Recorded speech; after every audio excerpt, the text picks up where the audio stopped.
let's begin with you, Louis. I have a question for you about something. Yes, sir. Plantation is one of 2 municipalities in Broward County with a strong mayor form of government.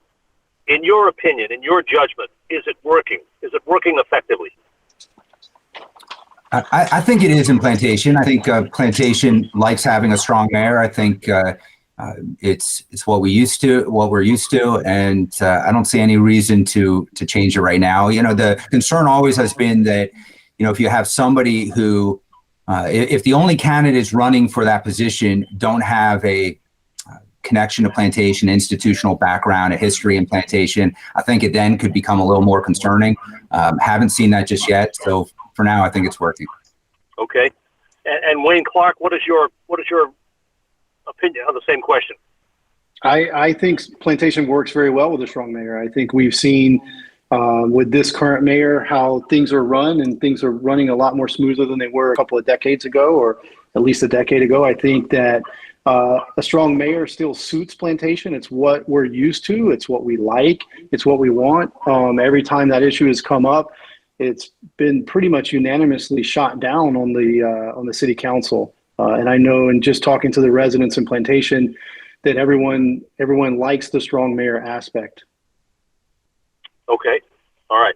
Wayne, do you think Lynn Stoner's doing a good job as mayor?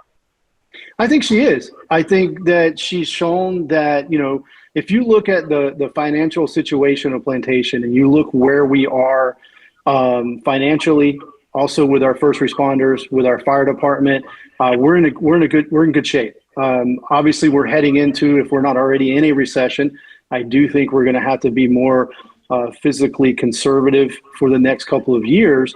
But I think overall, she's done an excellent job. Okay.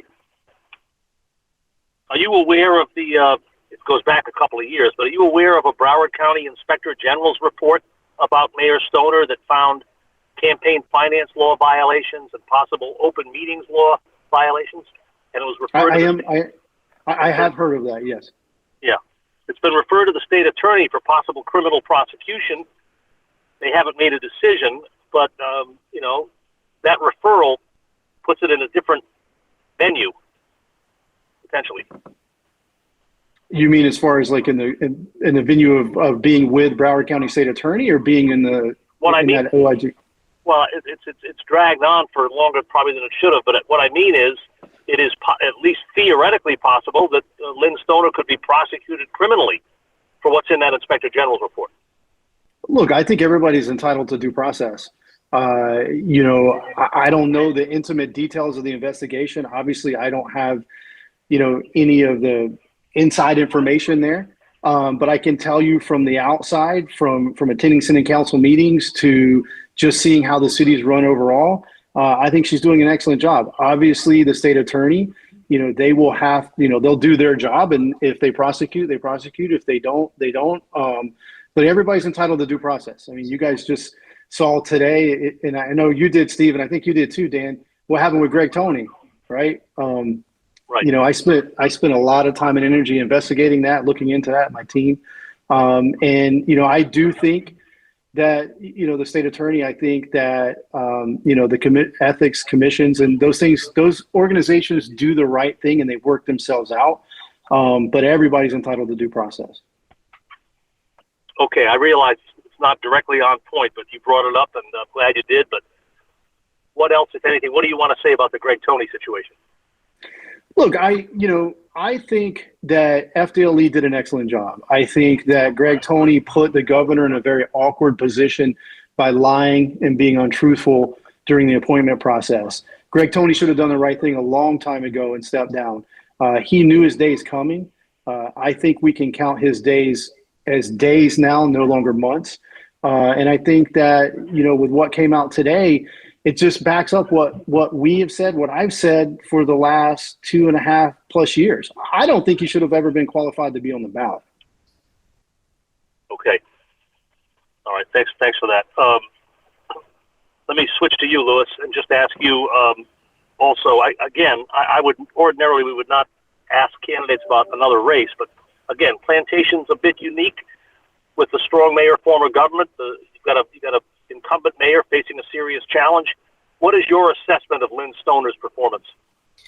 So I'm going to answer that as a lawyer, I'm trained to answer questions directly, right? Yes or no, give a clear answer. As a candidate, I'm doing my best to stay out of that mayoral race. You can imagine that everywhere we go, it's the question, well, who are you supporting? What's your position on whether it's Lynn or Nick? And during when both of them ran for election, I was involved with supporting both of them. And now I'm doing my best to focus on my campaign. So I'm doing my best to stay out of that race. Okay, fair enough. Are you aware, Louis, of it's about 2 years old. There was an employee satisfaction survey. I think in round numbers, about 1,000 people work for the city of Plantation, but 345 city employees answered detailed questions about morale in city government, how city government functions. Yep. Are you aware of those results? I am aware. I've looked at that survey. What is your takeaway from what that survey showed? Well, I think the numbers speak for themselves. The numbers show that there's a lot of employees that would like to be more satisfied in their job. Right. Okay. Let me ask a couple of personal questions that oftentimes are very illuminating. I'll stick with you, Louis, for the moment. Yeah. Why did you choose to move to Plantation? Why was that the community where you and your family decided to live? Well, my family first moved here in 1974. So Plantation was the very first place that I ever lived. We lived off of Southwest 63rd Avenue off Broward Boulevard. And we stayed in that house until I was about 12. And my family then moved to Fort Lauderdale, not by my choice, but right after college and graduate school, I came right back to Plantation. So I've been back in Plantation since 1999 after graduate school. And I came here because it was a great place for my parents to raise me and my sisters. And I think it's still a great place to raise a family. And my wife and our two sons enjoyed here. We love it here. Right. Anybody who's lived in Broward County for any period of time knows a lot of people in Plantation. I mean, it's just it's right in the center of the county. Yes, it is. It really is. I mean, it didn't used to be. Some of us who are getting on in years remember that Plantation used to be, quote, out west. I remember when there were more cows than malls, and I remember being able to ride my bicycle throughout the city and leave in the morning on Saturday morning, come back before sunrise. I mean, it was a different time then. I remember when 595 was built too. So it definitely has changed, but it's still a great place to live, and still happy here. Okay, Wayne Clark, tell us the same question. Tell us your personal experience, your personal, family, emotional, your connection to the city of Plantation. So my family and I, well, it was my girlfriend at the time. We moved here in 2001, moved here to go to law school. My sister-in-law had lived in the Cooper City area for about 25 years before that. When we came down to look at places to move to, Plantation was one of the first cities that we visited. We visited a couple of others, but we fell in love with Plantation just because of the location, the interaction with the people. Plantation has everything that you want in a city, and it's geographically located in a perfect location for being able to travel anywhere in the state that you want to. Look at the highways we have surrounding us. Plantation is a very family-oriented city. My son, I have a 12-year-old son who's in public school here in Plantation, and he enjoys Plantation. He plays sports here in Plantation. Pretty much, we spend 99.9% of our time here in Plantation. We love it. It's a great community. Okay. Let me ask you this, Wayne. It is a great community, but tell me what needs fixing in Plantation? What issue is not getting enough attention, in your opinion? I've met with a lot of the department heads for within the city. I've met with the fire chief. I've met with the police chief. I had obviously met with those individuals prior to jumping into this race. I think overall the city is well run. if there's one thing you need to fix, or one thing I would like to see fixed as a citizen, is how the parks are run and how the parks are organized and things like that. It may seem trivial to some people, but I'm the Little League Baseball commissioner. I'm also in the Plantation Athletic League. I'm a board of director on there. You know, our kids in Plantation move to other cities for sports. I don't like that. I have never liked that.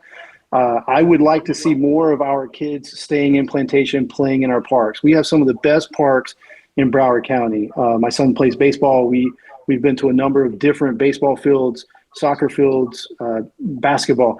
Plantation has the best parks. I want to keep the kids in Plantation. With regard to other things, you know, there's nothing, I don't see anything that's overly broke. I think we need to keep Plantation headed in the same direction. I do want to, I do worry about population density. I do worry about ingress and egress for traffic. So, you know, I want to make sure that we don't add any more traffic to our roads. Our roads are congested. I don't think our roads are broken, but I think that the congestion is, you go to University to Davie, it takes forever. And we've got to work on those things. We can do a better job with, you know, speed mitigation and things like that. I know the police department does an excellent job in Plantation trying to curve that. But. Okay. I'm going to pause and open the floor to my colleague, Dan Sweeney, for a moment. Go ahead, Dan. I got a couple of questions. Mr. Reinstein, I want to press you a little bit on the mayor issue. I know you don't want to say, you know, you're not going to support anybody and all that, but just looking back over the last 4 years, not whether she needs to be replaced, how do you think Mayor Stoner has done previously to this election as mayor of the city? How has she done since she's become mayor, or while she was also council member, or just all together? All together. Yeah. You know what? I've seen the city improve quite a bit in its communication. It used to be where our city was afraid to be on social media. Our city was afraid to communicate with the public. I think our city has made great strides in communicating with the public.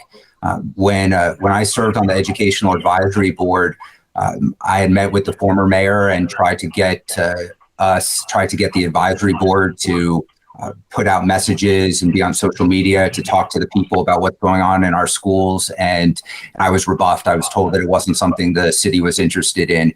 And under Mayor Stoner, we've seen a great increase in communication. So I think that's a big improvement. One of the biggest problems or concerns that I hear, not just in Plantation, but all over, is that, you know, there's a lack of transparency. There's a lack of communication, that members of the council aren't responsive enough. So I think we've seen great strides in that since Mayor Stoner's taken office. Okay. You know, it's interesting. Steve, you can correct me if I'm wrong here, but I believe you two are not an exception to this.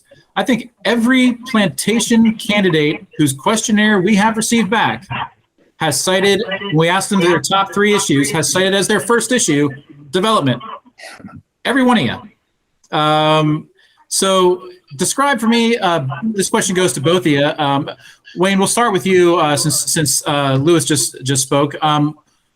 What exactly are you going to do to encourage, whether you want to call it smart growth or to slow growth in the city, however you want to phrase it, but how do you see the future of development should you be elected to the city council? Well, I do not support increasing our population density anymore at this point. I think what we need to do is have responsible growth moving forward. We need to make sure that, you know, because look, you have the population, but then you also have, you know, the traffic. You have, you know, the ability to ingress and egress, which I just mentioned. We need to slow down development. I agree with cities growing, right? You have to grow to be able to prosper and to be able to keep up with the services and everything that the citizens want. But you also got to do it in a manner that's responsible. I think that, you know, we have a lot of high rises going up right now that are still under construction. So, you know, if you're going to start adding more, all you're doing is adding more population density, more traffic congestion, more problem for the current residents that live here. You know, I want to keep Plantation the city that we all love, and the city that everyone has known for decades and decades. I don't want Plantation to change into, you know, a large metropolitan area like Fort Lauderdale, Miami, You go up the coast and you see high rises everywhere that are 30, 40 stories. That's not the plantation I know. It's not the plantation that I want. Yeah. Yeah, there's no question that the biggest concern for everybody right now in Plantation is the overdevelopment, and Plantation likes to call itself the city where the grass is greener. But if we keep building and we keep developing, we're going to find ourselves without that green space. And one of the things that I responded in my questionnaire, and I'll mention now, is that I think we've seen one of the greatest resident lobby efforts in the acres to stop the development that's been threatening their way of life in the acres. And I think that just tells us that whether it's the current city council or even the city council before it that put a lot of these in play, a lot of these development in play, is that we need to stop it. We need to slow it down. The traffic that we're talking about, it's a problem, whether it's Pine Island or University Drive. A lot of that is pass-through traffic. And that's what we've been hearing for many years, is that, well, it's the traffic coming from Sunrise to Davie or going to 595. However, we're seeing all this growth on Peters Road and all of these, you can call them high rises. They're not that high just yet, but they're pretty high for Plantation, and it's increasing the density drastically. And it's contributing to that traffic. So we can't just say it's pass through anymore. We need to do something to stop it, and that's something that that I'm looking at, and that if I'm so fortunate to be elected, I will make sure that there's much more critical analysis of the projects that are coming through, so that if we see that they don't fit with the surrounding area, then we can't allow the waivers and we can't allow them to pass. I'll just add one other thing, if I can, is that I had the chance a number of years ago to serve on the Broward County Planning Council, and I had been first appointed by Commissioner Lieberman and then by Commissioner Marty Kerr. And one of the things that I learned while serving on the Planning Council was that, when developers come before you and they're seeking all these waivers and they're seeking all these approvals, is that they may check off all the boxes as to, different codes that they have to fulfill and different statutes and different requirements. But if the development that is being proposed doesn't fit with the surrounding area, then it's the elected official's responsibility to not accept it and not pass it through. Are those waivers that you mentioned, is that the main venue you have for slowing down some growth that may not be in keeping with Plantation? Because, a lot of voters that just, they don't directly follow this stuff, they may not understand that, I don't want any more apartment buildings going up in Plantation.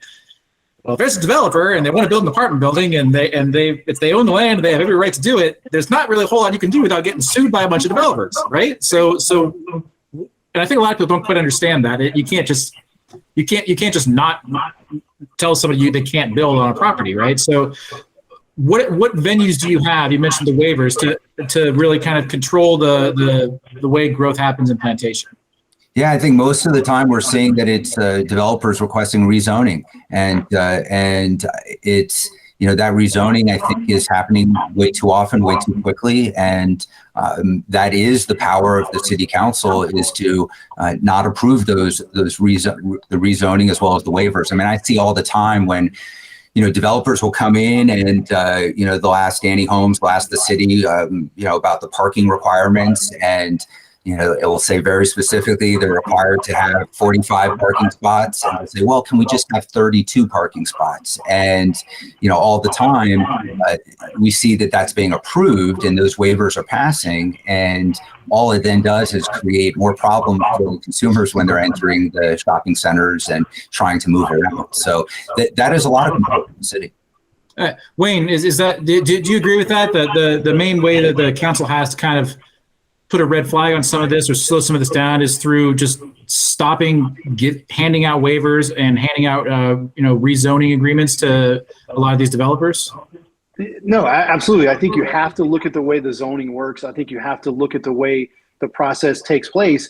And I agree with Lewis. If the requirement is 42 parking spots, 45 parking spots, someone comes in and asks for 30, we need to hold their feet to the fire. Like, this is what it requires. There was a recent resolution passed for the city dealing with electrical vehicles, EVs. If the requirement is you got to have 12 spots or 2 charging stations or whatever that requirement is, we need to make sure that those waivers aren't freely just given away. I understand the problems with infrastructure. I understand the problems with trying to get the electrical panels up and running for those new places. But if at the end of the day, the developer doesn't want to follow the rules and doesn't want to do that, that's the city council has the power to pull things back. There's also permitting issues that you can deal with regard to, some of these issues, but you've got to slow it down. But I agree with you, Dan. If somebody wants to come in and build a house, and it's zoned to build a house or apartment, it is very difficult. But in the same sense, just because something's difficult doesn't mean that, we can't fight to keep Plantation the way Plantation is and what we've known it to be. Yeah. Can I add something to that? Sure. On the flip side of that, I would say that one of the things I hear from small business owners all the time is that they're not getting the waivers when it comes to signage, for example, right? Is that, we have small businesses that I have one guy that regularly will come up to me and he'll say, "What are you going to do about the sign in front of the car wash?" All the car wash wants to do is put the sign there that says the list of the options so that the guy doesn't have to walk up to you and walk up to every car. And they were told they can't have that temporary sign. Talking about some of the restaurants that were asked to put outdoor seating during the pandemic so that it was easier for patrons to feel more comfortable with eating there. But then they did that. They did exactly what they were asked to do. And then they had some menus outside and signage menus. And then when things went back to this stricter policy, they were told they can't keep that out anymore. But there was no real reason as to why it was harmful to the city, when on the contrary, it was only to benefit our small businesses and benefit the public. So, that's the flip side example where I'd like to see some more leniency and working with the small businesses better. Okay. Louis, Steve, go ahead if you have something. Yeah, thanks, Dan. Louis, did you say that I lost part of that explanation? When the pandemic eased, the restaurants couldn't have outdoor seating anymore? You lost me. So they made it stricter. So there were, when I know one restaurant I'm thinking of particularly where they quickly brought in the outdoor seating. And once things eased and once the restrictions eased, then they were told that, well, now that things have eased, we're now looking again at what you've done, and we now don't like the tables that you put out there. You had tables that had a certain top, we want a different top. You had an outdoor menu, we don't want that now. And I think that this is just an overhaul that's necessary in terms of our code, and it's being worked on. I mean, my understanding is the city is working on it, but it needs to work quicker so that our small businesses don't suffer. Okay. Got a lot of popular restaurants in Plantation, always have had. Louis, it's in the questionnaire, but I want to ask both of you to sort of vocalize and verbalize this point. What's the issue? What's the characteristic that most distinguishes you from your opponents in this race? So, I think out of both my opponents, and I know Wayne very well. We know each other in the legal community. But when residents are looking at this race and they're trying to decide on a candidate, none of us have been elected to office before. However, the residents can see my track record of involvement. And I think that's important. I think that they can see my involvement as a leader on the Plantation Educational Advisory Board. They can see my involvement as a leader on the Parks and Recreation Advisory Board. They can see that I was tasked with, and I now chair and founded the Parks and Recreation Foundation. And in addition to these responsibilities, I'm regularly involved in the community, reading at the schools, volunteering. And, I think that this is something that the residents can see that they can count on. They can see that I didn't just wake up yesterday and decide to run. It's something that I've tried before, and I've continued to be involved. I have a history in Plantation, not just having been born in this community, but raising a family here. And finally, I think that my background, both as a teacher, as a lawyer, as a mediator, I think will offer a good voice to contribute to our city council. And I think this is something that the residents believe in. And this is also why I've been currently endorsed by the Plantation paramedics and the Plantation FOP. And so I think that the residents see that my background resonates and are supporting that. Okay. And we'll get to Wayne in just a second. I just got one quick follow-up question. With your background in parks and recreation, does the city Plantation's got something like 42 parks? That's for a city its size. That's pretty impressive. Are there outdoor lighted basketball courts? Can kids play pickup basketball under the lights at 9 or 10 o'clock at night if they want to in Plantation? You know what? That's a good question. The answer is no, they can't. And I will tell you that I have an 11-year-old that's his go-to sport right now. And so that's definitely something that he's asked me about, and that is something that we need to improve in our city. And listen, there's no question that our parks need to continuously upgrade and need to do better where they can and when they can. But we just opened up Pine Island Soccer Park, so that was a great thing for the city. Whether you support it or not, and I appreciate your perspective on it, what's the rationale? What's the logic behind not letting kids play basketball at night? So I haven't heard that discussion amongst the current advisory board since I've been on it, but I know generally or anecdotally that there's always been the fear that that it won't be properly monitored or that it could get out of hand. I don't see that happening with in Plantation, but I think that has been some concern in other cities. Anybody who follows sports, and maybe you guys do, it sounds like you do, Louis, for sure. Everybody knows that South Florida is just an amazing, fertile ground for great amateur and professional athletes in all sports, right? Yeah, I'm not sure. I'm not saying that my son is going to be that basketball player. He's got my height, but he definitely has better ball skills than I do. We all know there's kids from the Broward, Dade, and Palm Beach counties in the NBA and the major leagues and the NFL. They're everywhere. I fail to understand how. What the issue is. It should be monitored, but it's 94 degrees at this time of day. But if you want to play basketball at 8 or 9 o'clock at night, it's tolerable. We all know it. Yeah, you're right. There's no question. I am being reminded, although I haven't played a lot of basketball in the heat of the sun. We have a basketball net in front of our house, and after school we shoot around all the time. But in the heat of the day now, when I'm campaigning and walking door to door, and it feels like it's over 100 degrees, yeah, whether it's an indoor or nighttime basketball and nighttime sporting activities, I'm in favor of it. Okay, let me give the floor to Wayne Clark. Wayne, just to go back to square one, the question was, what's the most important thing that distinguishes you from the other candidates in your race? Thanks, Steve. I agree. First of all, I agree with you with kids playing sports. I think in Plantation, the fields, the courts, and everything are too restricted. But let me address real quick something that Louis said. He mentioned being endorsed by the paramedics. There were no interviews. They've admitted they made a mistake. It's my understanding there's a number of people in the body there that are very unhappy.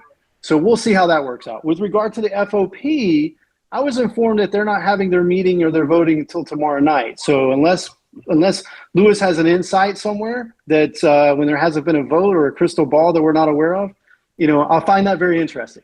That being said, the difference between me and Louis, look, we both volunteer. We both spend a lot of time.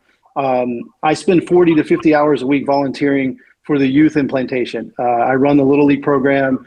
I'm out at the park most nights, during season from November all the way till June, or we're eliminated from the playoffs in July, sometimes in August. So as far as volunteering, we're there. The difference between me and anybody else in this election is I'll make a decision. I have no problem making a decision. I never let politics affect making decisions. In fact, I had an issue in June, and one of the guys came up to me and said, "Hey, you could have scored a lot of political points tonight if you would have done A, B, and C." I don't play politics when it comes to kids, and I don't play politics when it comes to making decisions. Sometimes in life, the right decision is easy. Sometimes in life, the right decision is not easy. I'm always going to make the right decision, whether it's easy, popular, or unpopular. And I think that's the biggest distinguishing fact. That you'll see when I speak, I will tell you, I will answer your question. I will give you a direct answer. And I think that's the biggest thing. I'm not a master politician. I'm not here to skirt the lines or blur the lines.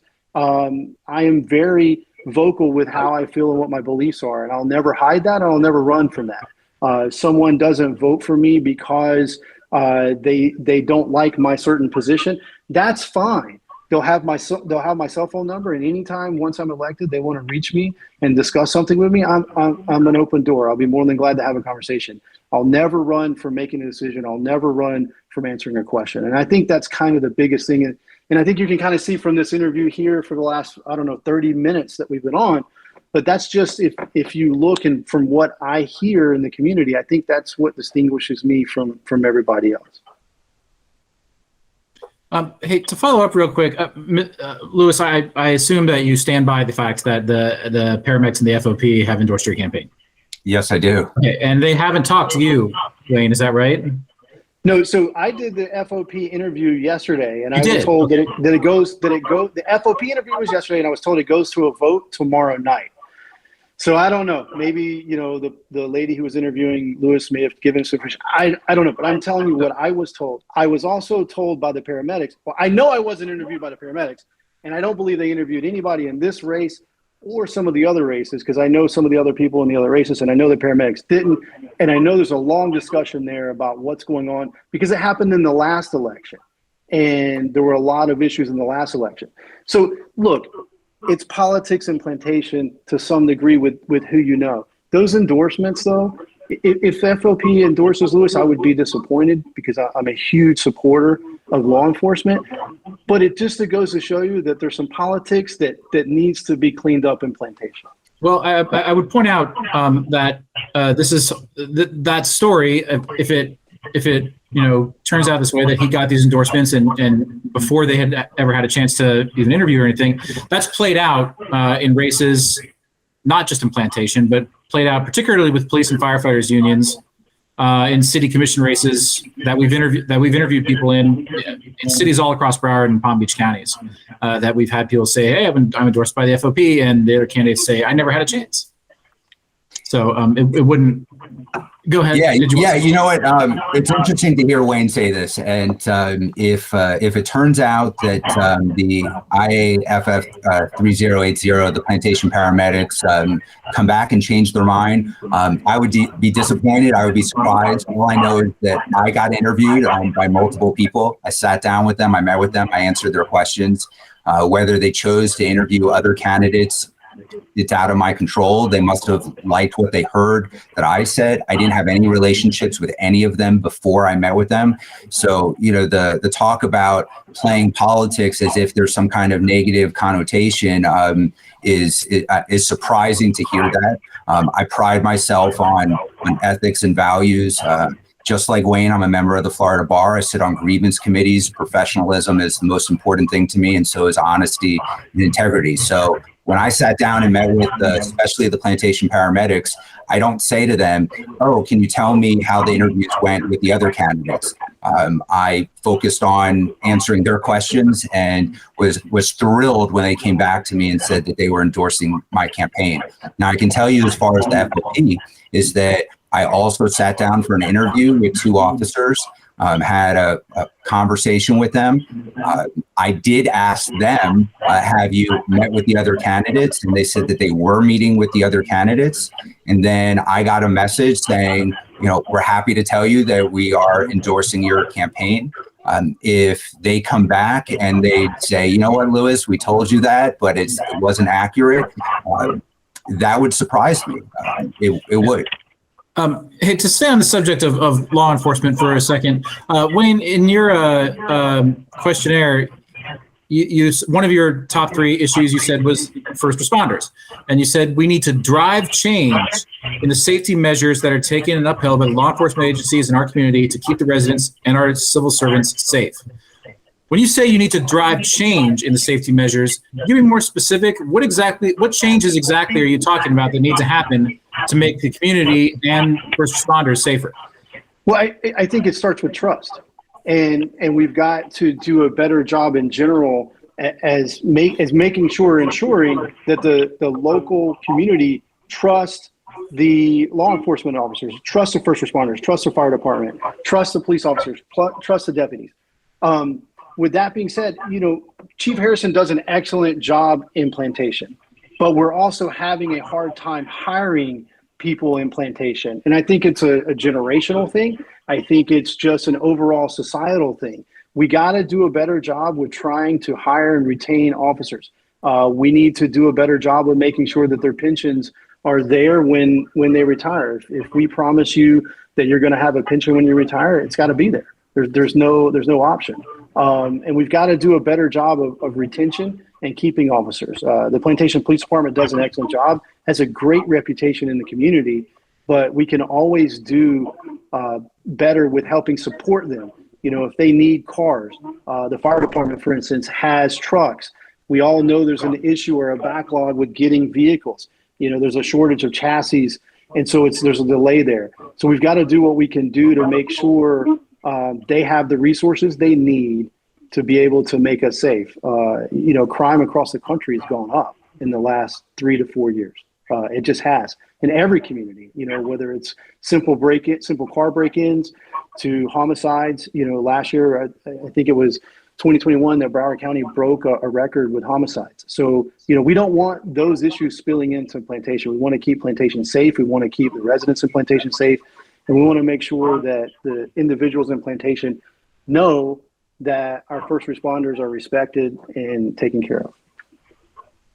Oh, yeah, because when you say the change, there needs to be changes driven. I assume you have specific issues of safety that need to be changed among law enforcement and Plantation. Is status quo okay, or just? I'd like to see more men and women hired. I'd like to see us expand our police department. I'd like to see us expand our volunteer fire department. If Chief Harrison comes up and says he wants 5 more officers, I don't want to be the guy negotiating and say, well, can we give you 2? Can we give you 3? No, Chief, if you want 5, you get 5. That's what I'm saying. We're negotiating with first responders and their budget on personnel and equipment. If they need it, they need it. Chief Harrison's been there for a long time, knows what he's doing, and if he asks for it, he should get it. Okay. A related question. Plantation's a city of almost 100,000 people.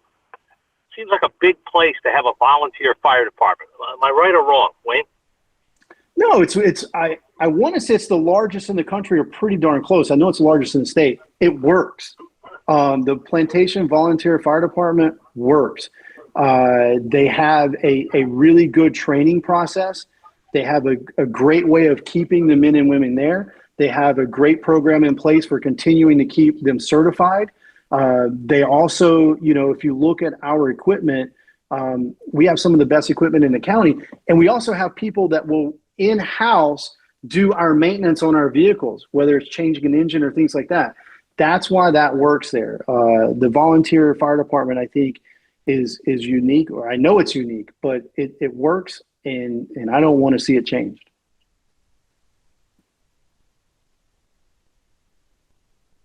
Can't tell if Steve left. He looks like he may have froze there. Uh-oh. Yeah. Well, look, I'm sure he will rejoin us post haste. But while we're waiting, though, you had we went through law enforcement and we went through development.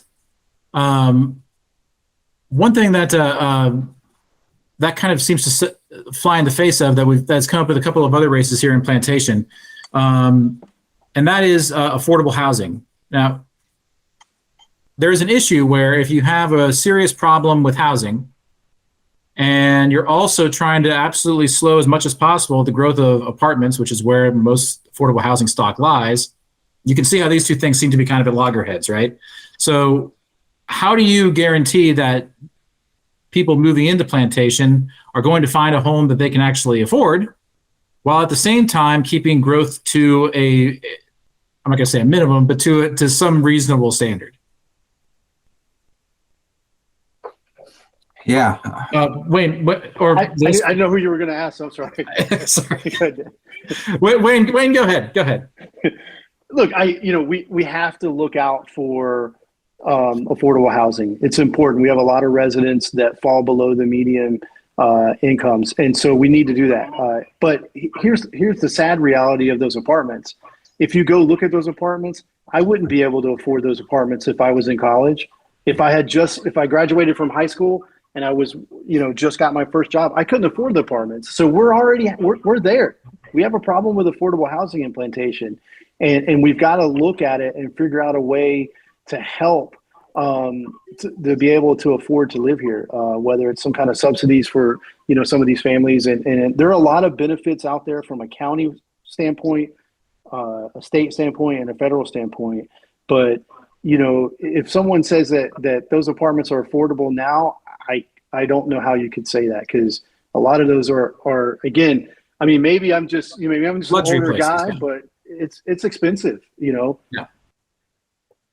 Louis, what do you think? Yeah, no, there's no question that affordable housing is a problem throughout the county. It's something that I hear, County Commissioner Nanrich, that's one of her main issues, and I hear her speaking about it all the time. And we know that there's been a raid on Sadowski funds. There's been a raid on funds that should have been coming through from the state down to the rest of us, and it's a concern. When I volunteer for legal aid and I do some pro bono work with legal aid, and I serve on the board of Coast to Coast, we hear every single caller on their hotline dealing with landlord-tenant issues that they just can't afford the rent. And, it's the problem often is that when these landlords and they have a right to set the price, but the problem is that, they're pricing people out and kicking people onto the street. And so when we talk about what can be done, there are things that can be done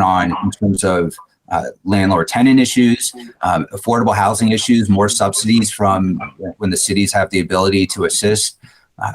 It's a problem throughout, and there's no question that all of the high rises that we've just been talking about, are not providing affordable housing. I'm not even sure. I think Wayne said that when he was in college, he couldn't afford it. I'm not sure I could afford it now. Some of these places that are being built, and they're definitely not geared towards young families.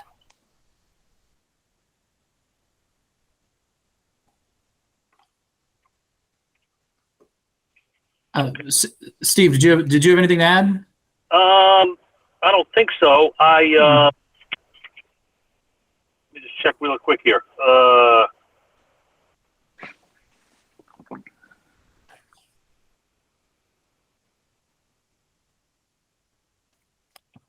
No, I think I'm in good shape. I think this has been a very, very good conversation with both you guys. Appreciate it very much. Yeah. Thank you. Yeah, thank you so much. Thanks, Dan. I appreciate your time. All right. Thanks, Good Wayne. seeing you, Wayne. So long. Bye. Take care, guys. Bye. Bye-bye.